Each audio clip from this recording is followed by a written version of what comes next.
सरकारचं डोकं ठिकाणावर आहे का? तपोवनातली झाडं तोडायची आत्ता कुठे थांबलं आणि तेवढ्यात अरवली पर्वतावर डोळा. 775 किमी लांब हरियाणा ते राजस्थान पर्यंत पसरलेली ही पर्वतरांग. ही पर्वतरांगा हिमालयापेक्षा सुद्धा 3.2 बिलियन इयर्स जुनी आहे. अशी पर्वतरांगा ज्यामुळे थार वाळवंट वाढण्यापासून वाचवतं आणि ज्याच्यामुळे दिल्ली आणि युपी मधील लोक जिवंत आहेत. पण न्यायप्रिय सुप्रीम कोर्टाने असं ठरवलं की 100 मीटरपेक्षा उंच असणाराच अरवली पर्वत आणि बाकी सगळा अरवली पर्वत खाणकाम माफियांच्या घशात. कारण अरवली पर्वतामध्ये फक्त 8% अरवली पर्वत हा 100 मीटरपेक्षा उंच आहे. आपल्या सगळ्यांचं अभिनंदन, कारण आपल्या सगळ्यांचे फुफ्फुस लवकर खराब होणार आहेत. कारण आपली न्यायव्यवस्था आंधळी आहे आणि आपण सुद्धा आंधळेच आहोत. हजारोपेक्षा जास्त प्राण्यांची संख्या, 400 पेक्षा जास्त पक्ष्यांच्या जाती, हजारो जिवंत झरे, लाखो जुनी झाडे कोर्टाच्या एका निर्णयाने संपणार. आणि गंमत म्हणजे हा प्रस्ताव स्वतः पर्यावरण मंत्रालयाने दिला.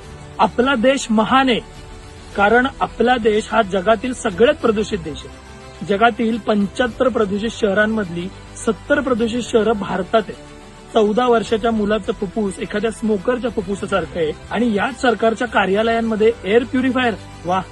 तपोवनची 1700 झाडं साधू ग्रामला, जयपूरची 2500 झाडं मॉलला, 1 लाख झाडं कन्वर यात्रेला आणि छत्तीसगड हसदेवीची 3.5 लाख झाडं अदानीला. ज्या सरकारला झाडं कशी लावायची हे माहिती नाही, ज्या सरकारला आपल्या आरोग्याशी काही देणं घेणं नाही, ज्या सरकारला तुम्हाला आम्हाला किड्या मुंग्यांसारखं मारायचंय, त्या सरकारची कान उघडणी केलीच पाहिजे. मग असा व्हिडिओ जास्तीत जास्त शेअर करा. तुम्ही असे व्हिडिओ बनवा आणि सरकारला प्रश्न विचारा, कारण सरकारचं डोकं ठिकाणावर आणायचं. धन्यवाद. आरोग्यम धनसंपदा.